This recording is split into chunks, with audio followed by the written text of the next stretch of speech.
Well, hello everybody and welcome back to the channel. This is David Bianco. Today I want to bring up some topics related to record buying. That is specifically in-store record buying and some differences and trends that I've been seeing. Also, a tip to help you find some records that maybe you wouldn't normally see. That's coming up next on our Safe and Sound Texas audio excursion.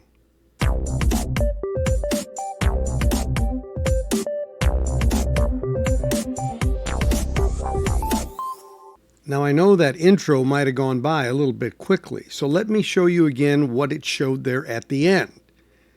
That's right. Thieves swiping rare vinyl from Chicago record shops. Yes, that is true. No! And it does have to do with the topic today about record shopping and how this affects us. Of course, it affects us in terms of cost, in the sense that there's a loss for the business, and potentially it may affect the pricing of records in the future for that shop. But more importantly, what it says about where they keep these records that are of higher value. Because if you keep them out, well, it makes it easily accessible. Now, you look at these photos here, this is kind of pretty brazen in the light of day, stacking and taking records in your arms, and this looks totally innocuous in the sense of someone just going through, but look at the stack of those records. It's quite a few. And then the security further shows the Brazen walking out of the facility with these said records. Wow, kind of crazy. And it happened in multiple shops in Chicago. I mean, one person working there got maced actually in their attempt to stop the person. And so this is becoming a problem, and it's affecting then where they keep these higher dollar records. Now, ironically, I've had this experience a bit myself, not stealing records and not even experiencing the theft of records, but the consequence, and that is finding the records that are of higher value. Now, there are places that have them, and you don't maybe even realize they have more records than what's on display. And so maybe you have to ask when you go in there. I was with Patrick, who used to be called the Vinyl Archivist, who's now PB Thal. He was here in the Dallas-Fort Worth area.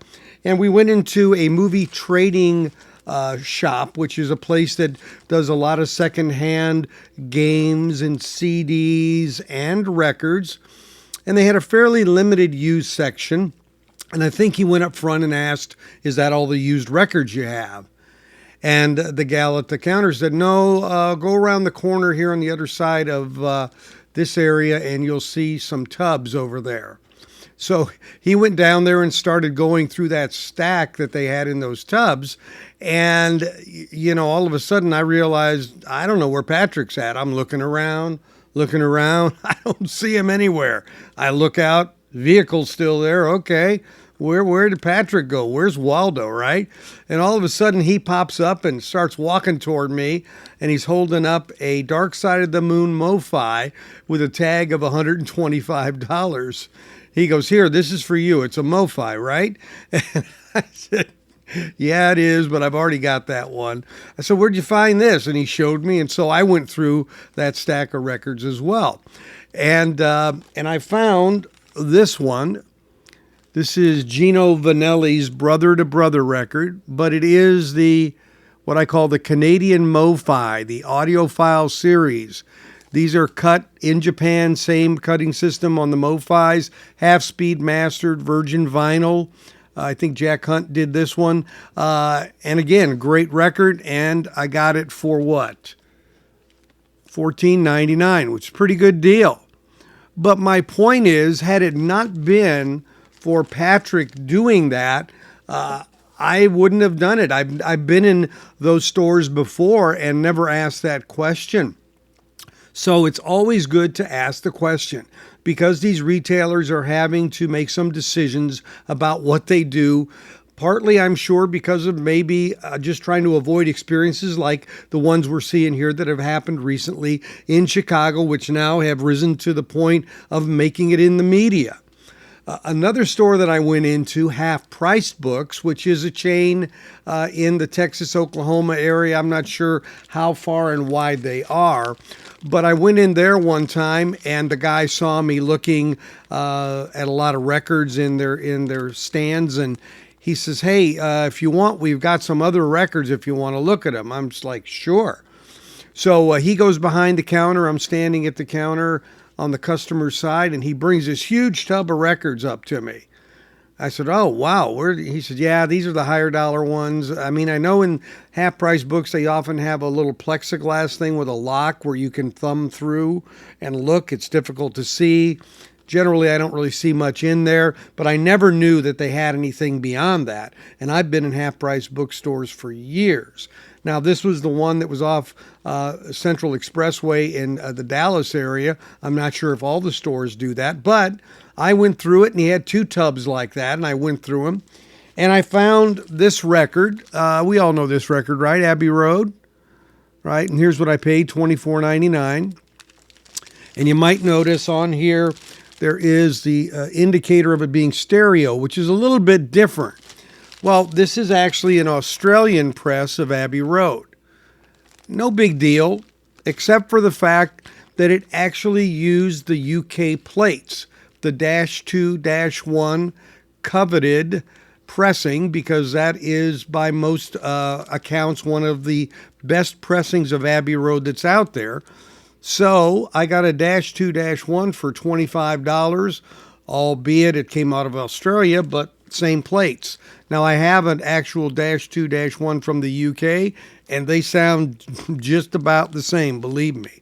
So my point is, always ask at these shops to look behind the counter to see if they have any more records. Of course, when you look at a record, always pull it out and look at the dead wax. You never know what you're going to find. Heck, occasionally you find the wrong record is in there. When I was with Patrick, we pulled out a Led Zeppelin, and it turned out it wasn't a Led Zeppelin 2. The record that was in it was Houses of the Holy. So you gotta check things out before you pull them out of the racks to purchase, and make sure you got what you think you got. Of course, I'm sure most of us check condition and look at that. But the bottom line here is, make sure you ask the question, do you have any other records? Do you have any higher grade or more rare records that you might have stored in a different place? It's worth finding out. These two finds that I just showed you wouldn't have existed hadn't the question been asked. And I want to thank Patrick for the great time that we had here on Thursday of this week, shopping around at NTX Vinyl. NTX Vinyl by G.I. Sanders. He's got 3 pop-up shops, and they're nestled in these marketplace buildings that have a lot of different things. So you go in there and ask where the NTX Vinyl's at, and they know where it's at, and they send you. A lot of great selections in there, some different kind of stuff. Patrick picked up quite a few things, actually. I picked up a couple here or there, but I mean, he really found a lot of things he normally doesn't see. And so G.I. Sanders does a great job with his team curating these records. He's got these 3 shops. He's also on Whatnot, and he also has a website, ntxvinyl.com. I did an interview with G.I. early on in my channel, and so I'm going to put a reference to those links here at the end of the video for you to check out. Interesting guy, interesting story, and a well-curated store for a very small footprint store inside one of these places. It's a great concept. He doesn't have to have a worker there at all times. They just check out at the front with everybody else that does buy things in that particular building. So it's a great concept, and he has some very reasonable prices and a very decent selection. So if you're ever in the DFW area, check him out. Again, it's NTX Vinyl, and they are in 3 locations in the Dallas-Fort Worth area. So for now, that's all I've got. Thanks again for listening and watching. If you'd like to subscribe, please press on the subscribe bell below and pick the all option for notifications, and a thumbs up or like is appreciated as always, as are comments. Love to hear any stories you might have of Grail shopping or any kind of record shopping in your community, and any tips you might have for everybody. So until we meet next time, thanks for joining me today on our Safe and Sound Texas audio excursion. Take care, everybody.